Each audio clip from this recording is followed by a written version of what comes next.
Hello everyone and welcome back to CJ Explores. Today we're going to share with you a little experience we had from our recent trip to Cambodia, which involved getting from Phnom Penh to Siem Reap, two of the largest cities in this developing country.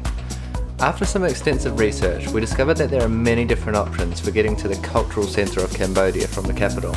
You can travel by land, water or air, and within these options are many more variants. We decided that the best option for us was to travel by something which the Cambodians call a VIP bus. This is basically a minivan with around about 12 seats. The decision was ruled by a few main factors: ease of use, cost and safety. For cost, the prices are competitive. Slightly more than if we had booked a larger coach style bus, but a lot less than if we had booked a private taxi. However, we did have to factor in the pick-up and drop-off locations, as these would incur tuk-tuk or taxi fees at either end, to and from our accommodation. Still, the price was within our budget. However, they did charge us extra as we had what they deemed large luggage. We had 2 suitcases rather than backpacks, and for this we had to pay for an additional seat.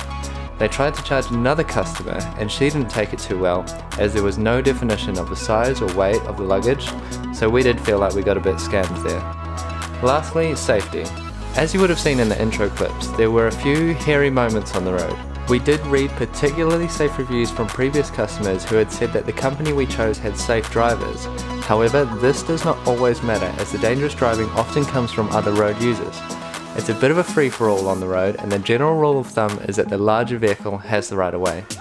Our driver seemed to be pretty safe compared to others, but by our standards from the very organised and structured road usage in Western society, this was still a bit nerve-wracking. You certainly couldn't relax. During the journey, our driver stopped for lunch at an ex-military base where a few families seemed to live and sell the tourists food as they passed on by the highway.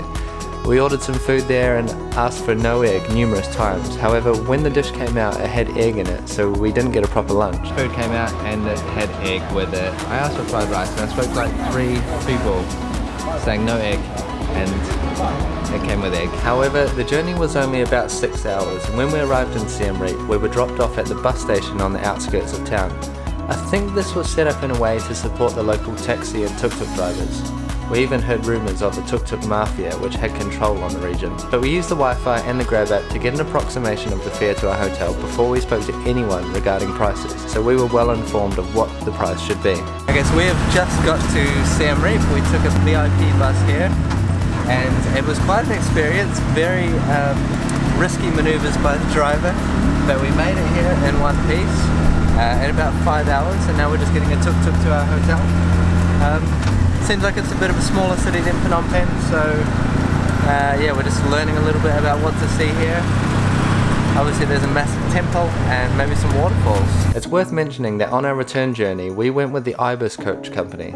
They didn't charge extra for luggage. We had a great lunch stop and were slightly cheaper, so if we had to recommend a service to use again, it would definitely be IBIS. Thank you all for watching. We hope that you have all enjoyed this video and learned a little bit about how to get from Phnom Penh to Siem Reap.